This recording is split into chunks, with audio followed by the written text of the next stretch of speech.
మన ప్రభువును రక్షకుడైన యేసుక్రీస్తు వారి అతి శ్రేష్టమైన నామమున ఈ అనుదిన జీవమనే కార్యక్రమమునకు మిమ్మల్ని ప్రేమతో ఆహ్వానిస్తూ ఉన్నాను. దేవుని మహాకృపలో గతించిన దినములన్నీ ఆయన ఉచితమైన కృపతో మనల్ని భద్రపరిచి మరలా ఈ రీతిగా ప్రభుని స్తుతించుకునే భాగాన్ని ఇచ్చినందుకు ప్రభుని ఎంతగానో గణపరుస్తూ ఉన్నాను.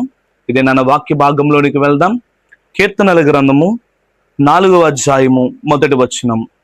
కీర్తనల గ్రంథము 4వ అధ్యాయం మొదటి వచనం. నా నీతికి ఆధారమగు దేవా, నేను మొరపెట్టినప్పుడు నాకు ఉత్తరమేమో. ఇరుకులలో నాకు విశాలత కలగజేయువాడవు నీవే. నన్ను కరుణించి నా ప్రార్థన అంగీకరించుము. ఇది నాన్న అనేక మంది దేవుని యొద్దకు వస్తూ దేవుని స్తుతించగలుగుతున్నాం, కానీ మన జీవితాలలో విశాలతను మనము చూడలేకపోతూ ఉన్నాం.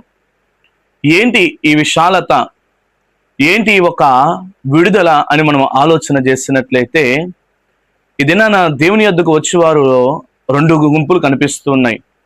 దేవుని మీద నీతియు, యథార్థత, విశ్వాసము, భయము, భక్తి కలిగి వచ్చే ఒక మార్గస్థులైతే, ఇంకొక వారు దేవుని దగ్గరికి వస్తున్నామన్న భ్రమతో వచ్చేవారు కొంతమంది కనిపిస్తూ ఉన్నారు. వారి జీవితములలో ఏమి వారు ఉంచుకోలేరనంటే, దేవుని యందు విశ్వాసం ఉంచలేరు, నీతి ఉంచలేరు, యథార్థత ఉంచలేరు, భయము భక్తి ఉంచలేరు. వారు ఏదో వచ్చాము వెళ్ళాము అని ఆలోచనతో వారి జీవితాన్ని గడిపేస్తారు. కానీ ఇక్కడ దావీదు భక్తుడు అంటూ ఉన్నాడు, ఏమంటున్నాడనంటే, దావీదు ఇరుకులలో ప్రయాణం చేస్తున్నప్పుడు, ఇరుకులనగా తనకెదురైన అనేకమైన శ్రమలు, తనకెదురైన అనేకమైన ఇబ్బందులు, తన జీవితంలో అనేకమైన కొరతలు, ఏమీ లేని స్థితిలో, ఏమి పొందుకోలేని స్థితిలో, ఏమి అనుభవించలేని స్థితిలో, తన అన్నవారే వారి దావీదును విలువలేని చిన్న చూపు చూసిన ఆ స్థితిలో దావీదు ఎవరి మీద ఆధారపడ్డాడనంటే, ప్రభు మీద ఆధారపడ్డాడైనా. ఇదే నా విశ్వాస జీవితాలలో కూడా ప్రియ సహోదరి సహోదరుడా, నీ జీవితంలో విలువ లేకుండా నువ్వు బ్రతుకుతున్నావు. నీ జీవితంలో ఏ ఘనత లేకుండా బ్రతుకుతున్నావు. దేవుని యొద్దకు వస్తున్న నీవు నీ జీవితంలో ఏ అర్హత లేని స్థితిలో దేవుని దగ్గరకు వస్తున్నావు నీవు. కానీ నీ యందు దేవుడు కటాక్షం ఉందని మర్చిపోవద్దు. ఆయన నీ జీవితంలో కార్యములు చేయడానికి ఆయన సముద్రుడని మర్చిపోవద్దు. ఇక్కడ దావీదు అంటూ ఉన్న, నా నీతికి ఆధారమైన నా దేవా. ఎస్, దావీదు దేవుని యందు నీతి కలిగి జీవించాడు, యథార్థత కలిగి జీవించాడు, న్యాయముతో జీవించాడు, దేవుని యందు భయభక్తులు కలిగి జీవించాడు. అందుకే దావీదు జీవితము ఆశీర్వాదకరంగా ఉన్నదని మనం జ్ఞాపకం చేసుకోవచ్చు. మరి ఇదేనా దేవుని దగ్గరికి వస్తున్న నీ జీవితంలో కూడా నువ్వు దేవుని యందు సాక్షిగా నువ్వు బ్రతకాలన్నా, దేవుని యందు విధేయత కలిగి నువ్వు జీవించాలన్నా, నువ్వు దేవుని యందు నీతి కలిగి జీవించాలి. ఎవరైతే దేవుని యందు వినయ భయభక్తులు కలిగి జీవిస్తారో, ఎవరైతే దేవుని యందు యథార్థ హృదయులై ప్రవర్తిస్తారో, ఎవరైతే దేవుని యందు యథార్థకరంగా నడుస్తారో, వారిని దేవుడు ఎంత మాత్రము కూడా విడిచిపెట్టే దేవుడు కాదని మర్చిపోవద్దు. ఇది నువ్వు ఇరుకులు గుండా వెళుస్తున్నావేమో, ఏమీ లేని స్థితి గుండా వెళుతూ ఉన్నావేమో, నీ పరిస్థితులన్నీ మూసుకుపోయినాయేమో, నీ పరిస్థితులన్నీ అయ్యో అగోచరమైపోయినాయేమో, చీకటిలో నువ్వు ప్రయాణం చేస్తున్నావేమో. అయితే ఒకటి మర్చిపోవద్దు, నువ్వు చేస్తున్న ఆ ప్రార్థన అంగీకరిస్తున్న దేవుడు యథార్థవంతుడని, ఆయన ఏ మేలు కూడా తక్కువ చేయక మానడని, ఆయన సమస్తము కూడా ఆశీర్వాదకరంగా నీ జీవితంలో కార్యములు జరిగిస్తాడని ఎంత మాత్రము కూడా మర్చిపోవద్దు. నీ జీవితంలో ఏమీ లేని స్థితిలో నువ్వు దేవుని దగ్గరికి వచ్చినప్పుడు నువ్వు చేసే ప్రార్థన, నువ్వు ఉంచే విశ్వాసము, నీ యథార్థత, నీ ఆశీర్వాదము దేవుడు అంచెలంచెలుగా నీ చుట్టూ ఉన్న అందరి ఎదుట కూడా ఆయన ఆశీర్వదించగలిగిన దేవుడని మర్చిపోవద్దు. ఎన్నిక లేని వాడు తన తండ్రితో విలువ అనిపించుకోలేని స్థితిలో, దౌర్భాగ్యమైన స్థితిలో ఉన్న దావీదు జీవితాన్ని దేవుడు అనేక మంది ఎదుట గనుడిగా దావీదును దేవుడు ఎంచాడు. ఇదేనా కూడా నీ నీతి దేవుని యందు స్థిరత్వంగా నిలబడినట్లయితే, నీ యథార్థత దేవుని యందు యథార్థంగా ఉన్నట్లయితే, నీవు చేస్తున్న ప్రార్థన ఆయన అంగీకరించేదిగా ఉన్నట్లయితే, నువ్వు భయపడవలసిన అవసరం లేదు, భీతి చెందవలసిన అవసరం లేదు.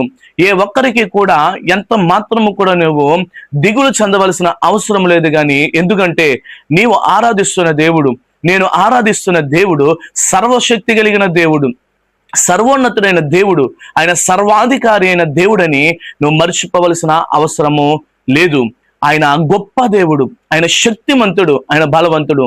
ఇరుకులలో ప్రయాణం చేస్తున్నావేమో, ఆయన విశాలతను కలుగజేసేవాడు. నీ జీవితంలో సమస్తమును సమకూర్చబోడు ఆయనే, మనుషుల మీద కాదు. దావీదు భక్తుడు అంటున్నాడు, మనుషుల మీద కాదు, అధికారుల మీద కాదు, రౌతుల మీద కాదు, అనేకమైన జన బలము కలిగిన వారి మీద కాదు నేను ఆధారపడినది ఎవరనంటే రాజులకు రాజు, ప్రభులకు ప్రభువు, అత్యున్నతమైన కార్యములను జరిగించే జీవం కలిగిన దేవుని మీద నేను ఆధారపడి ఉన్నానని దావీదు విశ్వాసంతో చెప్పగలుగుతూ ఉన్నాడు. మరి ఇదేనా నువ్వు చెప్పగలుగుతావా? నా నీతికి ఆధారమైన దేవుడు నా జీవిత కార్యాలలో సమస్తాన్ని జరిగిస్తాడు. నా నీతికి ఆధారమైన దేవుడు నా జీవితంలో ఏది తక్కువ కాకుండా చేస్తాడు. నా నీతికి ఆధారమైన దేవుడు నా ఇరుకులలో నాకు విశాలతను కలగజేస్తాడు. నేను ఏ స్థలంలో సంచరించినా దేనికి నేను భయపడవలసిన అవసరం లేదని నువ్వు విశ్వాసంతో ప్రార్థన చేయగలిగిన విశ్వాస విధేయతను జీవించినట్లయితే ప్రభు నేను దీవించి, నేను ఆశీర్వదించి, నేను ఘనపరిచి, నేను మహిమపరచడానికి ఆయన సంసిద్ధంగా ఉన్నాడు.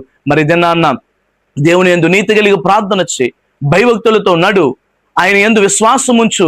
ఎవరైతే నేను చిన్నచూపు చూశారో, ఎవరైతే నువ్వు పనికిరావని ప్రక్కన పెట్టేశారో, ఎవరైతే నీ అర్హత లేదన్నారో వారి ఎదుట దేవుడు నిన్ను ఘనుడిగా ఆశీర్వదించడానికి. ఒకవేళ నీ దగ్గర ఏమీ లేకపోవచ్చు, జనబలము నీకు లేకపోవచ్చు, ధన బలము నీకు లేకపోవచ్చు, అయ్యో నీకు సహకారం చేసేవారు ఎవరో లేకపోవచ్చు. ఎలాగా ఈ వ్యక్తి ఆశీర్వదింపబడ్డారని వారి యొక్క ఆలోచనలో దేవుడు నిన్ను గణపరచబోతూ ఉన్నాడు. వీరికి ఎవరు తోడుగా ఉన్నారు, ఎవరు వీరిని ఆశీర్వదించారు, ఎవరు వీరికి సహకరించారని నీ జీవితంలో అనేకులు ఎంతమంది అయితే నిన్ను త్రోసివేశారో వారు ఆలోచింపజేసే రీతిగా ప్రభు నిన్ను గణపరచడానికి సంసిద్ధంగా ఉన్నాడు. కానీ ఆయన నిన్ను గణపరచాలనంటే మన నీతి, మన యథార్థత, మన విశ్వాసము, మన జీవితము ఎలా ఉండాలనంటే ఆయనకు అనుకూలంగా ఉండాలి. దావీదు ప్రార్థన చేస్తున్నప్పుడు ఏ భయము లేకుండా ప్రార్థన చేస్తున్నాడు, ఏ భీతి లేకుండా ప్రార్థన చేస్తున్నాడు, ఎటువంటి అనాలోచన లేకుండా ప్రార్థన చేస్తున్నాడు. ఎందుకో తెలుసా?